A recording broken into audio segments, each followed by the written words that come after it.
Ce journal vous est offert par la Cadeco, votre banque de famille.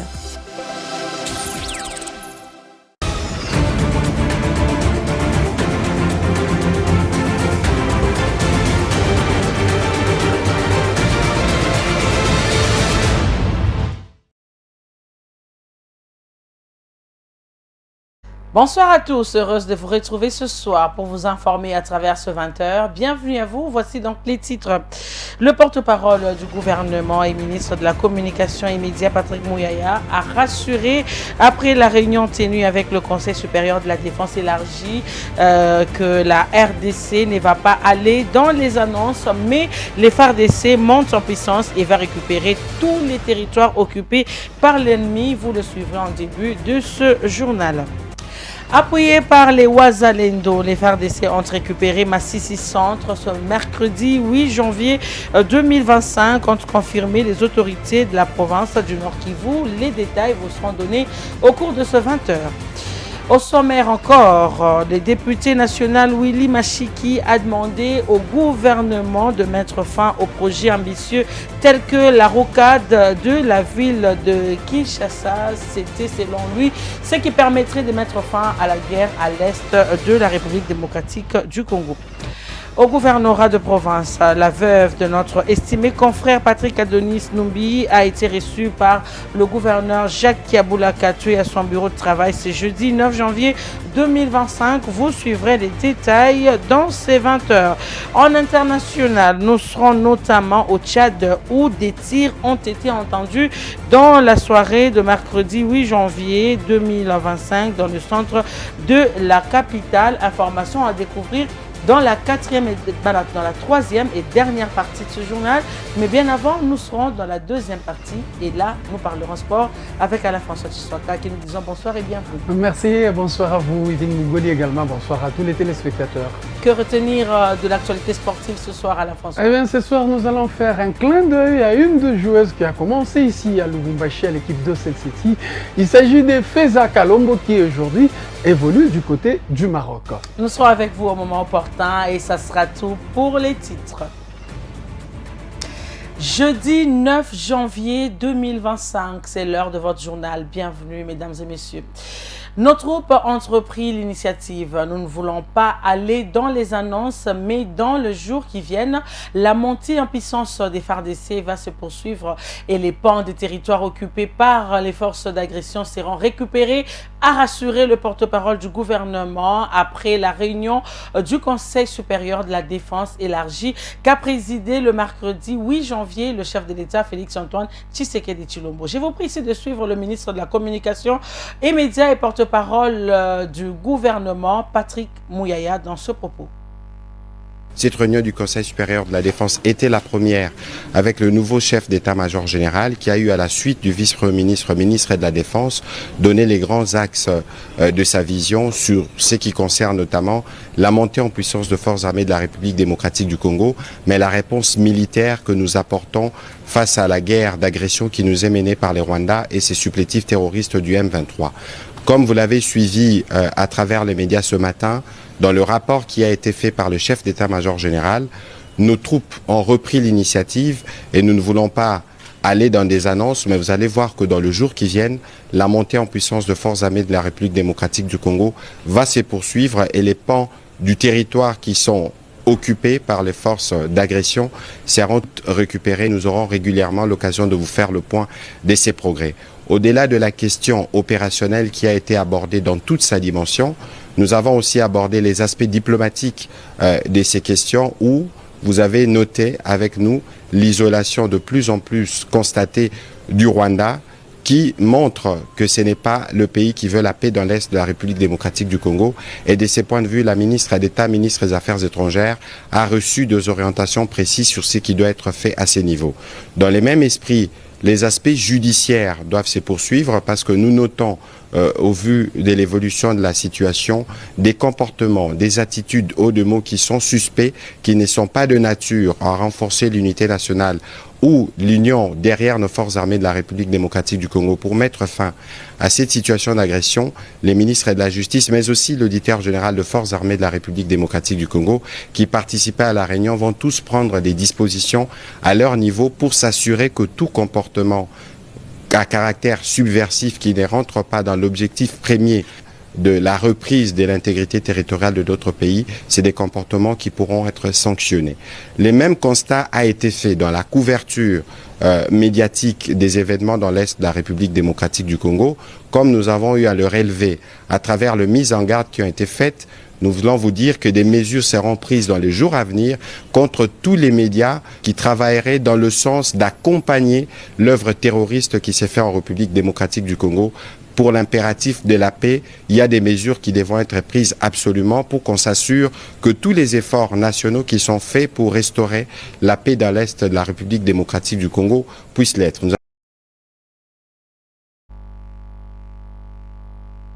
Et dans le même contexte, nos FARDC ont repris le contrôle de Masisi Centre le mercredi 8 janvier 2025.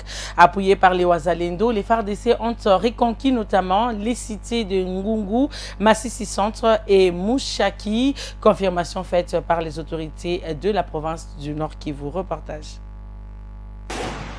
Les combats s'intensifient entre les FARDC et le M23 dans les territoires de Masisi, dans l'est de la République démocratique du Congo.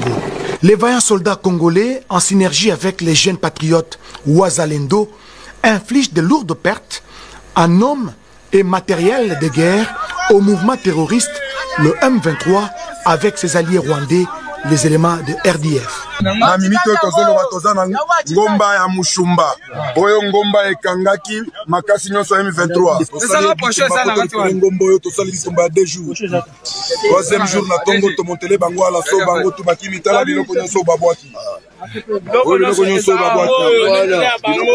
babwaki eba biloko tokuti na kati ya defense oyo M23 akimi atikeli biso tokokende liboso epuis tokobeta bango tina hadi.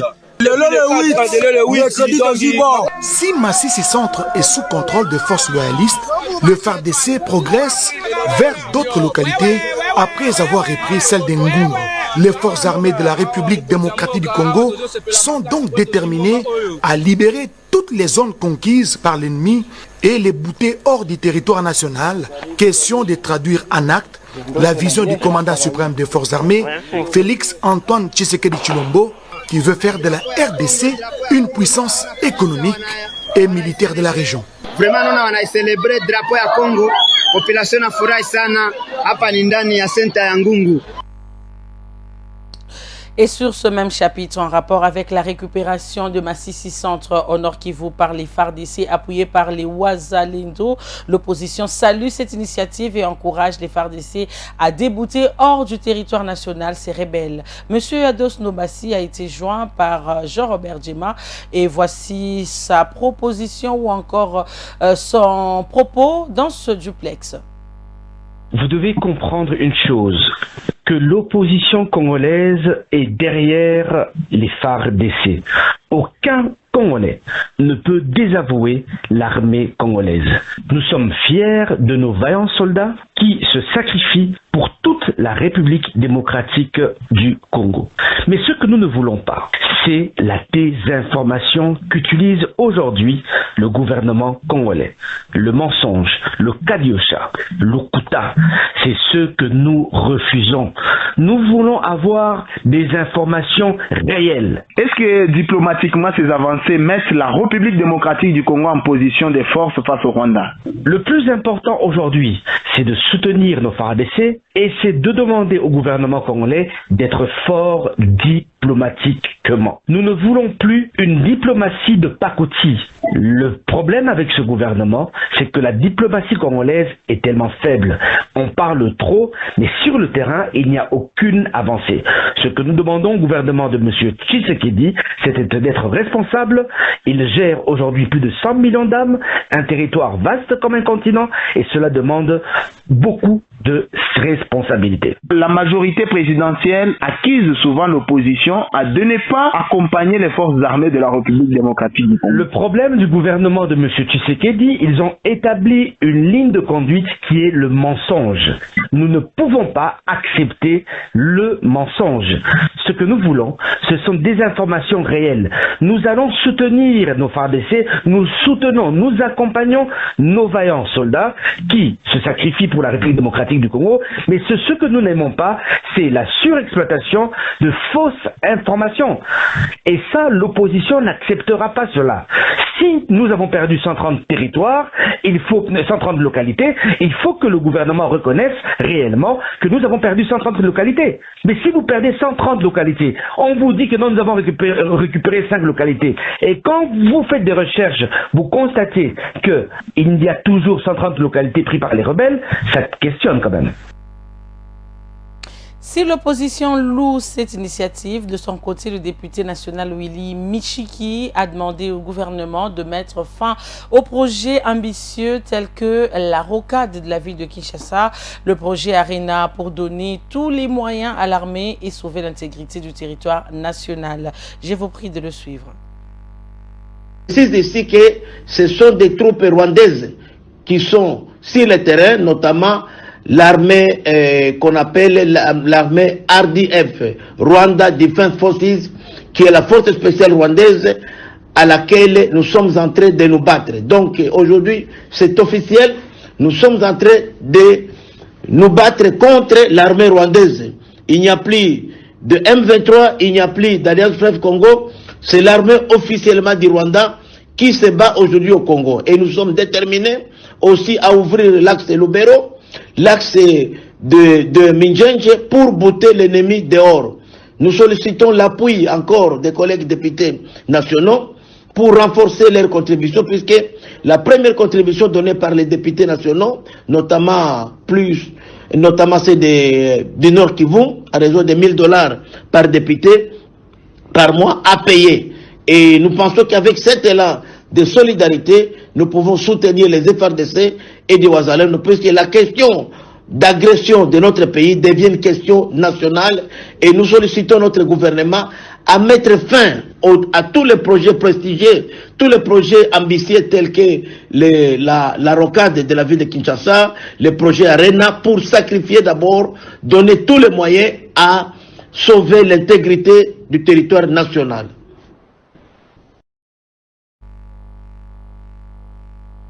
Parlons autre chose à présent. Le gouvernement provincial de Kinshasa, par le biais du ministre des Transports et Mobilité urbaine, a rendu public l'arrêté portant sur la grille tarifaire pour le transport en commun pour le bus, minibus et taxibus sur toute l'étendue de la capitale congolaise. Cet arrêté fixe le montant à payer par les passagers pour tous les déplacements suivant les différents itinéraires. Les avis des conducteurs suite à cette mesure sont divisés. Suivez.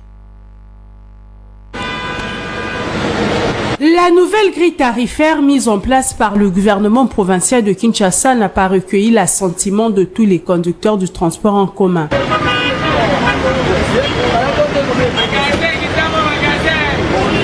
Ces chauffeurs estiment que cette grille ne s'adapte pas aux réalités quinoises. Pour fixer le prix à transport des ans de Kinshasa na 1500. À moins que au Kangami na embouteillage kobanda, tom so Kangami de 12h à 15h, pas carré n'ingalate.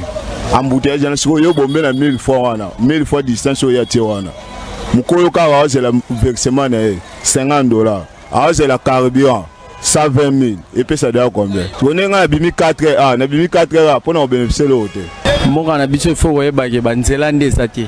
Soki ko kitisa, soki ba bongise biso banzela. Ba route primaire na ba route secondaire et comme non bien. En tout cas, papa ko kitisa ngo za problème te. Et le bo mara premièrement na nzela nditi po emso da bamboutage mso ezoabiso mso mo api 2 d'État so zuto la 1000 francs na ba versement ba patron mso ba tila biso ba pe de richane de somba tu liara passe. Les passagers eux exigent le suivi de la mesure. Transport ko ba kitisi bo za malam mais suivi fezala bacha ba gens au banotala suivi ya ba prix à transport pour nous aller bon normalement les lobo bolobi 1000 francs. Mais est-ce que 1000 francs vous allez exécuter? Tu y habiter. Bon, Abassa Liboé, suivez à la raté. Bakobanda bien, suivez que vous allez à la raté. Donc, et puis il faut battre le mancambo à demi-terrain. Au bout du temps, oh, Soukana Mandela, 24, oh, Sosimati. Mais on est à la raté. Sur la question de changer la couleur de taxi jaune en blanc, les chauffeurs parlent d'une demande de trop.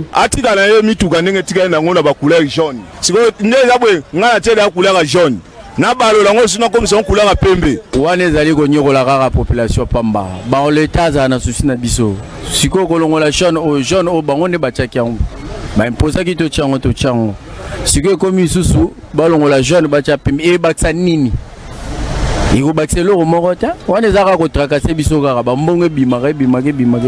Signalons que le gouvernement provincial promet de prendre des mesures fortes contre les contrevenants à l'encontre de cette grille tarifaire. Et en province, lancement de l'électrification à l'Infou au Congo central. Un siècle après, ce territoire a été électrifié et les témoignages sont nombreux à l'endroit de la SNEL. Suivez.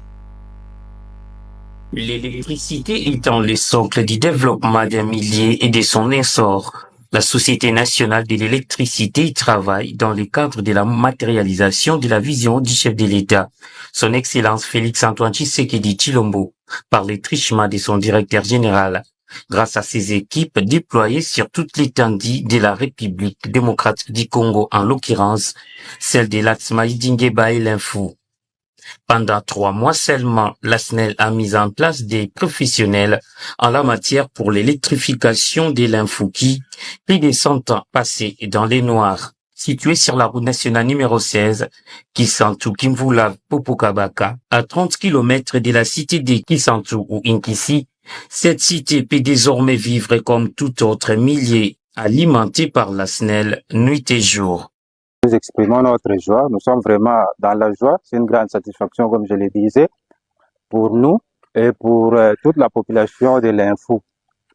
Parce que ce bâtiment que vous voyez, et depuis sa création en 1922, les séminaires fonctionnent avec des groupes électrogènes, n'a pas d'électricité.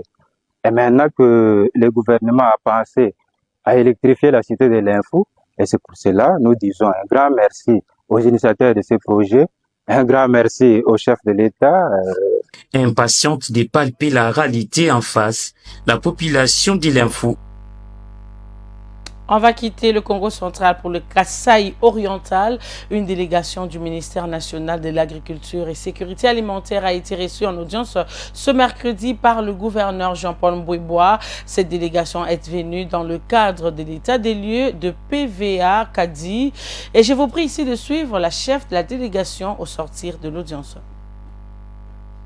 Du ministère national de l'Agriculture et Sécurité alimentaire. Ils sont venus dans le cadre de l'état des lieux de PVA en Kwadi.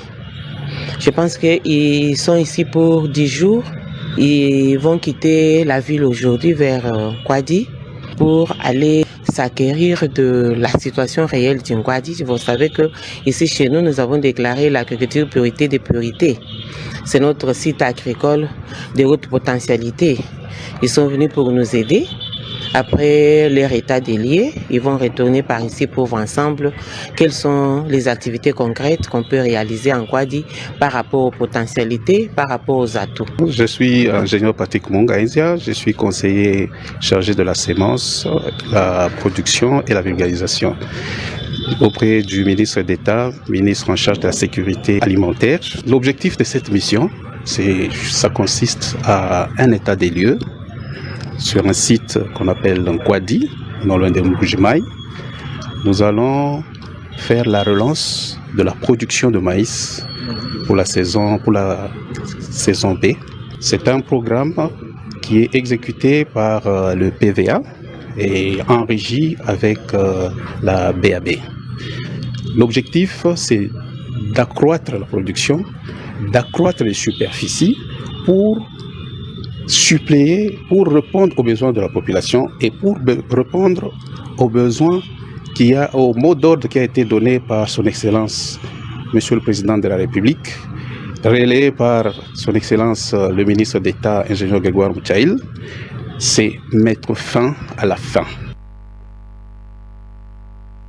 Et avant de passer au sport, cette page noire dans la province du Haut-Katanga, plus précisément ici à Lubumbashi, au lendemain de la mort du journaliste Adonis Numbi, le chef de l'exécutif provincial Jacques Aboula Katoué a reçu ce jeudi 9 janvier 2025 dans son bureau de travail la famille et quelques-uns de ses collègues de service. Jacques Aboula Katoué a réconforté la veuve d'Adonis Numbi qui était accompagnée de la mère du défunt mort assassiné dans la nuit de mardi. Suivez. Touché par la mort tragique du journaliste Adonis Numbi, tué à coups de machette dans la nuit de mardi, le gouverneur de province, Jacques Aboula Katoué, a une fois de plus condamné cet acte ignoble devant la famille biologique du défunt qu'il a reçu ce jeudi 9 janvier 2025 dans son bureau de travail. L'autorité provinciale a rassuré la mère du défunt, la veuve et l'oncle paternel, ainsi que les amis de l'illustre disparu, que cet acte ne restera pas impuni et les enquêtes sont déjà en cours. Les membres de la famille et amis de Patrick Adonis Numbi ont salué l'engagement du gouverneur Jacques Aboula Katoué dans cette affaire afin que justice soit faite pour Patrick Adonis Numbi, un journaliste de talent et qui a rendu des bons et loyaux services à la nation. Nous remercions sincèrement l'excellence monsieur le gouverneur Jacques Aboula qui a tenu à accompagner la famille dans cette épreuve douloureuse. En tout cas, rien d'autre à raconter à part la douleur qui nous sévit en ce moment. En tout cas, sincèrement, merci monsieur le gouverneur. Tout est mis en œuvre pour que le meurtrier de Patrick Adonis Numbi soit retrouvé et que justice soit rendue à ce professionnel des médias. Encore une fois, nous disons justice à Patrick Adonis Numbi. En même temps, nous présentons nos condoléances à la famille professionnelle ainsi que famille biologique de notre confrère Patrick Adonis. Paix donc à son âme. Nous allons passer au sport à présent. Alain François, rebonsoir et bienvenue dans ce journal. Rebonsoir Wivine Mougoli également. Rebonsoir à tous les téléspectateurs. Mesdames et messieurs, le sport, juste après cette transition.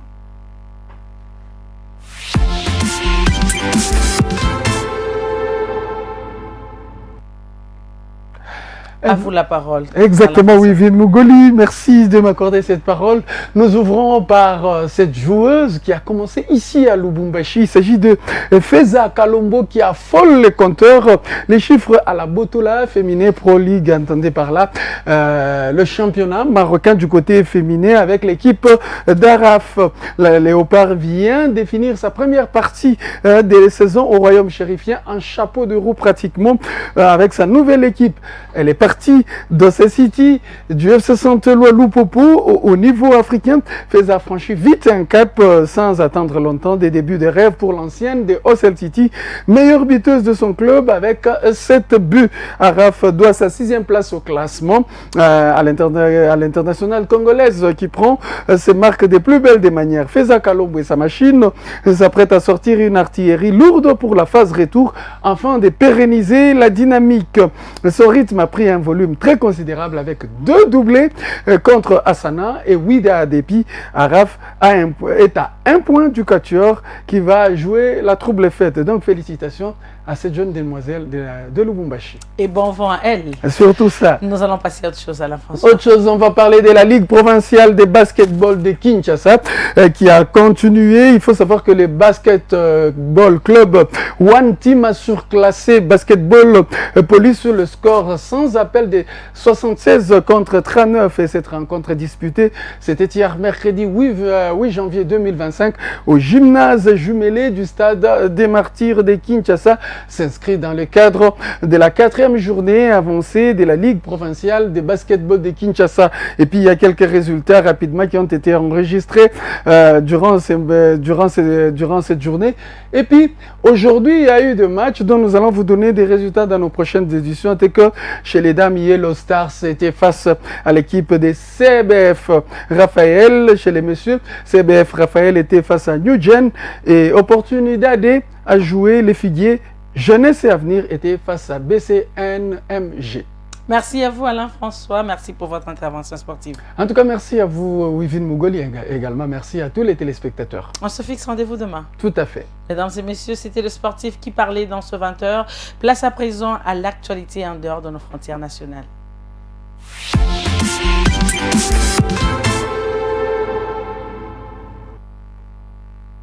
Des tirs nourris ont été entendus dans la soirée du mercredi 8 janvier 2025 dans le centre de la capitale du Tchad. Un assaut mené par un commando de 25 membres qui fait 19 morts, dont 18 assaillants et 6 blessés selon le ministre des Affaires étrangères Abderrahman Koulamala. Euronews pour les détails. Un coup d'État a été déjoué ce mercredi au Tchad. Le gouvernement a annoncé avoir arrêté des individus ayant tenté de mener une action de déstabilisation du pouvoir. De sources policières, plusieurs arrestations de civils et de militaires ont eu lieu, parmi lesquels un député d'opposition du nom de Salem Aki. Un communiqué du gouvernement affirme que les hommes conspiraient depuis 4 mois et qu'ils étaient surveillés pendant toute cette période. Le Tchad a une longue histoire de coups d'État. Le président Idriss Déby était lui-même à la tête de troupes rebelles lorsqu'il a pris le pouvoir en 1990, il y a 23 ans. Il est un allié de la France dans la guerre contre les islamistes dans la région. Définitive. Autre chose, le mercredi 8 janvier, le président égyptien Abdel Fattah al-Sisi a accueilli le président chypriote Nikos Christodailides et le premier ministre grec Kyriakis Mitsotakis. Cette rencontre s'est tenue en marge du 10e sommet des coopérations trilatérales. Africa News pour les détails. Les dirigeants de l'Égypte, de Chypre et de la Grèce se sont rencontrés mercredi au Caire pour discuter des derniers développements dans la région, en particulier du conflit entre Gaza, Israël et le Liban, ainsi que de la stabilité en Syrie. Je souligne dans ce contexte la nécessité d'intensifier les efforts pour rétablir le calme dans la région et résoudre les crises qui y sont liées, au premier rang desquelles la guerre à Gaza et au Liban, ainsi que pour parvenir à la stabilité en Syrie, en Libye, au Yémen et au Soudan. Il est crucial d'éviter l'escalade des conflits dans la région en une guerre à grande échelle, compte tenu des conséquences catastrophiques qui affecteraient tout le monde politiquement, économiquement et en termes de sécurité, sans parler des vagues sans précédent de déplacements et de migration illégale.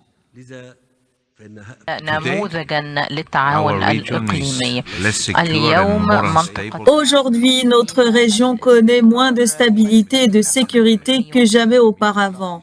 La situation au Moyen-Orient est marquée par de nombreux défis qui nécessitent notre solidarité et notre coopération pour faire face à la déstabilisation de la sécurité, de l'économie et de l'immigration illégale, qui sont toutes des priorités de notre agenda.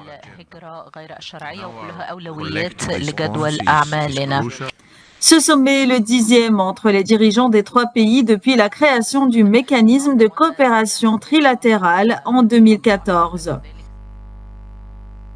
Ce journal de 20h est terminé. Merci à vous de l'avoir suivi et merci de rester en compagnie de nos programmes. Je vous dis donc shalom chez vous et que la paix du Christ soit notre partage. Au revoir et à demain soir. Inch'Allah.